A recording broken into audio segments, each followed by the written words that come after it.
ಸ್ನೇಹಿತರೆ, ದೇಶದ ಖ್ಯಾತ ನಟಿಯಾಗಿರುವ ಐಶ್ವರ್ಯ ರೈ ಬಚ್ಚನ್ ಅವರು ಆಗಾಗ ಕೆಲವು ವಿಷಯಗಳ ಕಾರಣ ಸಾಮಾಜಿಕ ಜಾಲತಾಣದಲ್ಲಿ ಸುದ್ದಿ ಆಗುತ್ತಲೇ ಇರುತ್ತಾರೆ. ಇನ್ನು ನಟಿ ಐಶ್ವರ್ಯ ರೈ ಬಚ್ಚನ್ ಅವರು ಸಿನಿಮಾಗಳ ವಿಚಾರದ ಹೊರತಾಗಿ ತಮ್ಮ ವೈಯಕ್ತಿಕ ವಿಚಾರವಾಗಿ ಆಗಾಗ ಸಾಮಾಜಿಕ ಜಾಲತಾಣದಲ್ಲಿ ಸುದ್ದಿ ಆಗುತ್ತಿದ್ದಾರೆ.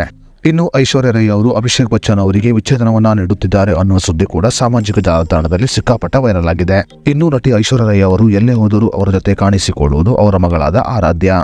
ಇತ್ತೀಚೆಗೆ ಐಶ್ವರ್ಯ ರೈ ಅವರು ತಮ್ಮ ಮಗಳ ಜೊತೆ ದುಬೈನಲ್ಲಿ ನಡೆದ ಸೈಮಾ ಅವಾರ್ಡ್ ಕಾರ್ಯಕ್ರಮದಲ್ಲಿ ಕಾಣಿಸಿಕೊಂಡಿದ್ದರು. ಇನ್ನು ಈ ಕಾರ್ಯಕ್ರಮಕ್ಕೆ ಕನ್ನಡದ ಖ್ಯಾತ ನಟರಾದ ಶಿವರಾಜ್ ಕುಮಾರ್ ಅವರು ಕೂಡ ಭಾಗವಹಿಸಿದ್ದರು. ಸೌತ್ ಇಂಡಿಯನ್ ಸಿನಿಮಾಗಳಿಗೆ ನೀಡಲಾಗುವ ಪ್ರಶಸ್ತಿ ಕಾರ್ಯಕ್ರಮದಲ್ಲಿ ಐಶ್ವರ್ಯ ರೈ ಸೇರಿದಂತೆ ಶಿವರಾಜ್ ಕುಮಾರ್ ಅವರು ಕೂಡ ಕಾಣಿಸಿಕೊಂಡಿದ್ದರು. ಇನ್ನು ಈ ಕಾರ್ಯಕ್ರಮಕ್ಕೆ ಐಶ್ವರ್ಯ ರೈ ಅವರು ತಮ್ಮ ಪುತ್ರಿ ಆರಾಧ್ಯ ಅವರ ಜೊತೆ ಬಂದಿದ್ದು, ಆರಾಧ್ಯ ಅವರು ಶಿವರಾಜ್ ಕುಮಾರ್ ಅವರ ಕಾಲಿಗೆ ಬಿದ್ದು ಆಶೀರ್ವಾದವನ್ನು ಪಡೆದುಕೊಂಡಿದ್ದಾರೆ. ಇನ್ನು ಐಶ್ವರ್ಯ ರೈ ಪುತ್ರಿ ಆರಾಧ್ಯ ಶಿವಣ್ಣನ ಕಾಲಿಗೆ ಬಿದ್ದು ಆಶೀರ್ವಾದವನ್ನ ಪಡೆದುಕೊಂಡ ವಿಡಿಯೋ ಸಾಮಾಜಿಕ ಜಾಲತಾಣದಲ್ಲಿ ಕೂಡ ಸಾಕಷ್ಟು ವೈರಲ್ ಆಗಿದೆ. ಇನ್ನು ಐಶ್ವರ್ಯ ರೈ ಅವರು ನಿಮಗೆಲ್ಲ ತಿಳಿದಿರುವ ಹಾಗೆ ಕರ್ನಾಟಕದ ಮಂಗಳೂರಿನವರು. ಇನ್ನು ಐಶ್ವರ್ಯ ರೈ ಅವರು ಮಂಗಳೂರಿನ ಕೆಲವು ಪುಣ್ಯಕ್ಷೇತ್ರಗಳಿಗೆ ಆಗಾಗ ಭೇಟಿ ನೀಡುತ್ತಲೇ ಇರುತ್ತಾರೆ. ಇನ್ನು ನಟಿ ಐಶ್ವರ್ಯ ರೈ ಅವರು ಭಾರತೀಯ ಸಂಸ್ಕೃತಿಯನ್ನ ಎತ್ತಿ ಹಿಡಿಯುವುದರಲ್ಲಿ ಎತ್ತಿದ ಕೈ ಎಂದು ಹೇಳಬಹುದು. ಅದೇ ರೀತಿಯಲ್ಲಿ ತಾಯಿ ಗುಡಮೆ ಮಗಳಿಗೆ ಕೂಡ ಬಂದಿದೆ ಎಂದು ಹೇಳಿದರೆ ತಪ್ಪಾಗಲ್ಲ.